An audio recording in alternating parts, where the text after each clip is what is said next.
Gudi Padwa special चमचमीत veg थाळी बनवत असताना आज आपण खूप वेगळे मेनू चॉईस केलेले आहे। त्याचबरोबर ही थाळी बनवताना आपण नियोजनपूर्वक करत आहोत, जेणेकरून 45 ते 60 मिनिटांमध्ये सर्व पदार्थ आपले तयार होतील। त्याचबरोबर थाळी तयार करत असताना जेव्हा आपली खूप जास्त पदार्थ म्हणले की खूप फजिती होते, तसं होऊ नये। अगदी न थकता ही थाळी पटकन अर्ध्या ते पाऊण तासामध्ये बनवून तयार व्हावी, यासाठीच्या खूप साऱ्या टिप्स सांगणार आहे। आणि अगदी चवीला नेक्स्ट लेवलची ही कोफ्ता करी तयार झाली आहे। पालक भाजी त्याचबरोबर आलू मटराची सुकी भाजी केलेली आहे। छान अशी आपली चमचमीत व्हेज थाळी तयार झाली आहे। त्यासाठी चॅनलला सबस्क्राईब करा। हाय हॅलो नमस्कार, मी कविता, तुमच्या आवडत्या कविताज किचनमध्ये सर्वांचं खूप खूप मनापासून स्वागत करते। आज आपण गुढीपाडवा स्पेशल चमचमीत व्हेज थाळी बनवत आहोत। त्यासाठी कोणताही स्वयंपाक मांडला की स्वयंपाकाची सुरुवात ही कणिक भिजवण्यापासून करायची, म्हणजे आपलं सर्व स्वयंपाक होईपर्यंत, बाकीचे राहिलेले सर्व पदार्थ होईपर्यंत कणिक छान अशी भिजली जाते आणि चपाती छान अशी येते। त्यामुळे कणिक अगोदर भिजवून घ्यायची। आता या ठिकाणी तुम्हाला पूर्वतयारी करण्यासाठी यामध्ये तुम्हाला जसं कांदा भजी करायची असेल तर तुम्ही कांदा कट करून ठेवू शकता। त्याचबरोबर या ठिकाणी स्वयंपाकासाठी लागणारे सर्व साहित्य तुम्ही हाताशी ठेवू शकता, म्हणजे पटपट तुम्हाला सर्व साहित्य घेता येईल आणि ते पटपट करता येईल। या ठिकाणी कणिक छान अशी भिजवून झालेली आहेत, ते आपण एका टिफिनमध्ये ठेवलेली आहे। झाकण लावून हा टिफिन बाजूला ठेवून देऊया। तोपर्यंत आपण डाळ भाताचं कुकर लावणार आहोत, कारण की आपण भाजी वगैरे जर अगोदर केली, परंतु डाळ भाताचं जेव्हा आपण कुकरमध्ये शिजवतो त्यावेळेस त्याची वाफ जाण्यासाठी देखील वेळ लागतो। त्यामुळे डाळ भाताचं कुकर हा आधीच लावून द्यायचा। तांदूळ आणि मूग डाळ छान अशी स्वच्छ धुवून घेतलेली आहे। आता यामध्ये आपण पाणी टाकणार आहोत। या ठिकाणी 1 वाटी जर तुम्ही तांदूळ घेतला तर त्यासाठी तुम्हाला 1.5 ते 2 वाटी पाणी टाकायचं आहे। तुम्ही तांदूळ कोणता घेतलेला आहे त्यावर डिपेंड आहे। आता या ठिकाणी मी इंद्रायणी तांदूळ घेतलेला आहे आणि थोडासा मऊ असा भात मला आवडतो, त्यामुळे 1 वाटी तांदळासाठी मी 2 वाटी पाणी एवढं टाकलेलं आहे। त्यानंतर आपण मीठ छान असं तांदळामध्ये मिक्स करून दिलेलं आहे। त्याचबरोबर डाळीमध्ये पाणी, त्याचबरोबर हळद टाकलेली आहे, अगदी चिमूटभर हिंग देखील टाकलेला आहे। डाळ भात शिजवून तयार होत आहे, तोपर्यंत आपण या ठिकाणी कोफ्ता करी करणार आहोत। आता कोफ्ता करी करण्यासाठी लागणाऱ्या भाज्या तुम्हाला अगोदरच कट करून ठेवायच्या आहे, जेणेकरून आपली ही पूर्ण थाळी 1 तासामध्ये पूर्ण तयार होईल। त्यासाठी या ठिकाणी अद्रक, लसूण, जिरं, हिरवी मिरची, त्याचबरोबर शिमला मिरची, गाजर, कोथिंबीर आणि बारीक चिरलेला कोबी एवढं सगळं घेतलेलं आहे। अगोदर आपण व्यवस्थित असं हे मिक्स करून देणार आहोत। त्यानंतर यामध्ये टाकूया रेड चिली सॉस आणि soya sauce. Red chilli sauce आपल्याला 1 चमचा टाकायचा आहे, तर पाव चमचा या ठिकाणी सोया सॉस टाकायचा आहे। सोया सॉस जास्त वापरायचा नाही, अगदी तुमच्या टेस्टच्या अनुसार तुम्ही थोडंफार हे सॉसचं प्रमाण कमी अधिक केलं तरीही चालेल, परंतु लहान मुली आहे त्यामुळे मी खूप जास्त हे कोफ्ते तिखट वगैरे बनवत नाही। फक्त 1 चमचा रेड चिली सॉस आणि अर्धा चमचा, पाव चमचा एवढा सोया सॉस टाकलेला आहे। त्यानंतर आपण यामध्ये मैदा आणि कॉर्न फ्लोअर ॲड करणार आहोत। ते प्रमाण वापरताना आपल्याला 2:1 वापरायचं आहे। त्याचबरोबर आपण यामध्ये चवीनुसार मीठ टाकलं। मीठ टाकताना थोडंसं अंदाजापेक्षा कमी टाकायचं, कारण आपण जे सॉस वापरलेले आहे त्यामध्ये देखील मीठ असतं, त्यामुळे मिठाचा वापर जास्त करायचा नाही। आता हलक्या हाताने छान अशा आपण यामध्ये मिक्स करून घेतल्यानंतर लगेचच आपल्याला हे कोफ्ते तयार करून घ्यायचे। आता या भाज्यांमध्ये मॉइश्चर तयार होतं, त्यामुळे अगदी हलक्या हाताने व्यवस्थित असे मिक्स करून घ्यायचे आणि लगेचच कोफ्ते आपल्याला तयार करून घ्यायचे आहे। हे पहा, ज्यावेळेस आपण हे कोफ्ते तयार करतो त्यावेळेस आपल्या हाताच्या उष्णतेमुळे याला थोडंसं पाणी देखील सुटतं, त्यामुळे खूप जास्त ही ओलसर या भाज्या ठेवू नका, त्यामध्ये मॉइश्चर ठेवू नका। त्याचबरोबर हे पहा, अशा पद्धतीने छान असे हे कोफ्ते आपण तयार करून घेतलेले आहे। तेल छान गरम झालेलं आहे, त्यानंतर आपण मध्यम आचेवर हे कोफ्ते छान असे हलकेसे कुरकुरीत आपण तळून घेणार आहोत। आता या ठिकाणी कोफ्ता करण्यासाठीच्या खूप साऱ्या टिप्स जर तुम्हाला लक्षात घ्यायच्या असतील तर त्यासाठी तुम्ही मंचुरियनची रेसिपी देखील पाहू शकता। मंचुरियन आणि आपण हे जे कोफ्ते बनवले आहे यामध्ये खूप सारा फरक नाही, त्यामुळे मंचुरियनची तुम्हाला डिटेलमध्ये रेसिपी माझ्या चॅनलवर पाहायला मिळणार आहे आणि ती रेसिपी मी या व्हिडिओच्या एंड स्क्रीनला देणार आहे, तिथून तुम्ही व्हेज मंचुरियनची रेसिपी पाहू शकता। आता या ठिकाणी कोफ्ते छान असे आपले तळून झालेले आहेत। आता लगेचच आपण ते एका डिशमध्ये काढून घेऊया। अशाच पद्धतीने राहिलेले सर्व कोफ्ते मी तळून घेत आहे। या ठिकाणी डाळ भात देखील शिजवून तयार झालेला आहे। आता लगेचच आपण भात झाकून बाजूला ठेवूया। तर डाळीमध्ये अगदी थोडीशी हळद आणि हिंग टाकलेला आहे. त्याचबरोबर 1 चमचा साजूक तूप टाकून ही डाळ हटवून घेऊन छान अशी आपण याला फोडणी देणार आहोत. त्यानंतर या ठिकाणी आपण कोफ्ता करीसाठीची आपण या ठिकाणी करी करण्यासाठीचा जो मसाला घेतलेला आहे त्यासाठी सुकं खोबरं घेतलेलं आहे, लसूण, अद्रक, कांदा आणि टोमॅटो घ्यायचा आहे. अगोदर आपल्याला खोबरं छान असं आपल्याला लालसर रंगावर परतवून घ्यायचं. अगदी थोडंसं तेल टाकायचं, खूप जास्त तेल वगैरे टाकण्याची गरज नाही. आणि ही जी कोफ्ता करी करणार आहोत तिला स्पेशल चव असणार आहे ती कविताच किचनच्या आपल्या कांदा लसूण मसाल्याची असणार आहे आणि गरम मसाल्याची. तुम्हाला जर हे मसाले घ्यायचे असेल तर 70 20 16 21 00 या नंबरवर संपर्क करून तुम्ही हे मसाले घरबसले ऑर्डर करू शकता. आपल्याला या ठिकाणी खोबरं छान असं 70 ते 80% भाजून घ्यायचं. छान असं कुरकुरीतपणा आला की त्यामध्ये कांदा टाकायचा. त्यानंतर थोडंसं तेल टाकलेलं कांदा देखील मी 50% पुन्हा परतवून घेतलेला आहे. त्यानंतर यामध्ये टोमॅटो, अद्रक, लसूण टाकलेला आहे आणि व्यवस्थित असा टोमॅटो सॉफ्ट होईपर्यंत छान असं परतवून घेतलेला आहे. आता तुम्ही पाहू शकता टोमॅटो छान असा सॉफ्ट झालेला आहे. या स्टेजला आपण हे काढून घेणार आहोत आणि थंड करून मिक्सरला दळून घ्यायचं.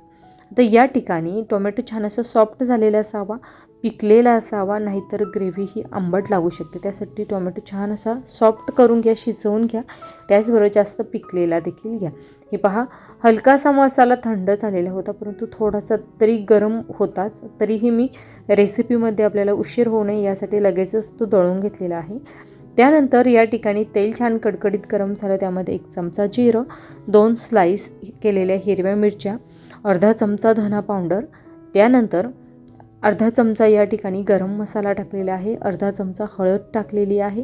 त्याचबरोबर आपल्याला यामध्ये कविताच किचन स्पेशल कांदा लसूण मसाला टाकायचा. तो पाऊण चमचा एवढा कांदा लसूण मसाला टाकलेला आहे. खूप छान रंग या कांदा लसूण मसाल्याला आहे.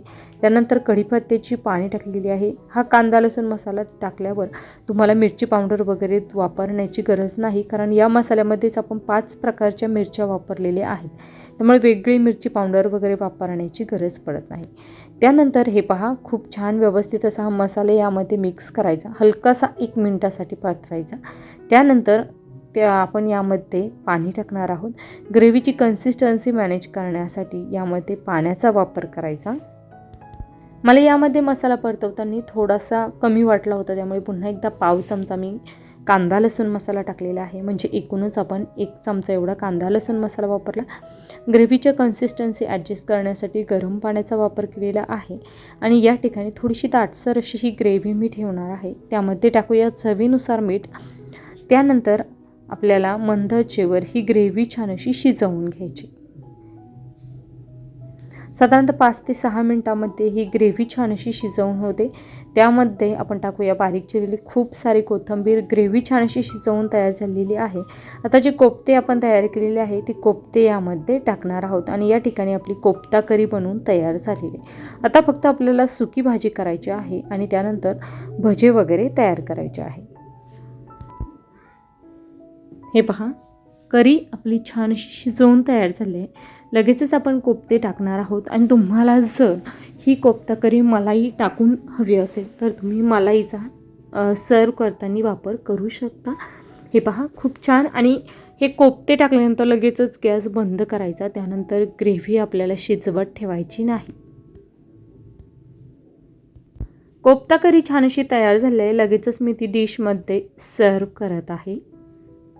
या ठिकाणी कोफ्ता करी जोपर्यंत शिजवत होती तोपर्यंत मी या ठिकाणी चपाती देखील लाटून घेतलेली आहे.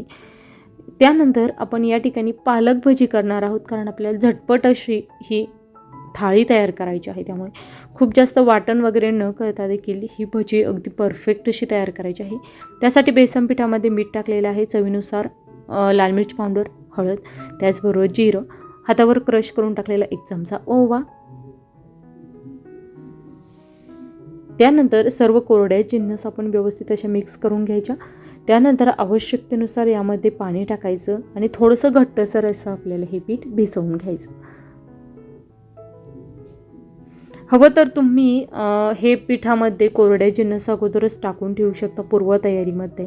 जेणेकरून तुम्हाला आयत्या वेळी फक्त त्यामध्ये पाणी मिक्स करायचं आणि लगेचच तुम्हाला ही भजी काढता येईल. म्हणजे तुमच्या वेळेची बचत होईल, त्याचबरोबर तुमचा स्वयंपाक देखील पटकन तयार होईल. हे पहा, छान असं आपण हे बॅटर तयार करून घेतलेलं आहे. आता यामध्ये टाकूया अगदी थोडासा खाण्याचा सोडा.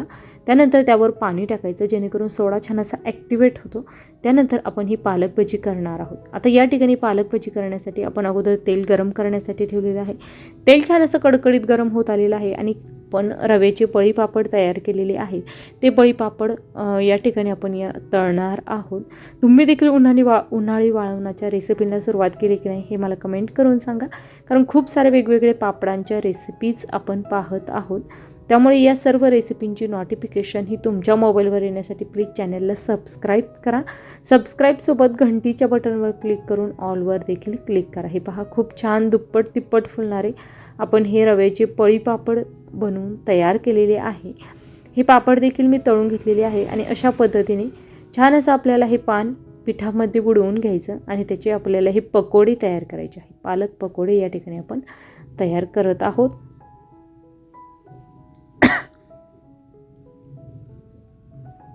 आता हे तळत असताना आपण मध्यम आचेवर छान हे पकोडे तळून घेणार आहोत. अगोदर तेल छान कडकडीत गरम होतं आणि आपण या ठिकाणी मध्यम आचेवर हे पकोडे तळून घेत आहोत. पकोडे या ठिकाणी 4 ते 5 पकोडे मी तुम्हाला तळून दाखवलेले आहे. आता आपण सुकी भाजी करण्यासाठी आलू मटारची ही सुकी भाजी करत आहोत. त्यासाठी पॅनमध्ये टाकूया तेल.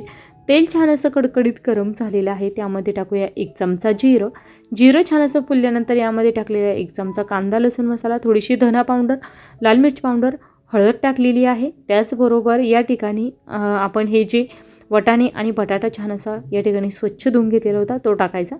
त्यानंतर व्यवस्थित असं या ठिकाणी मिक्स करून घ्यायचा. त्यानंतर आपल्याला यामध्ये टाकायचं आहे चवीनुसार मीठ.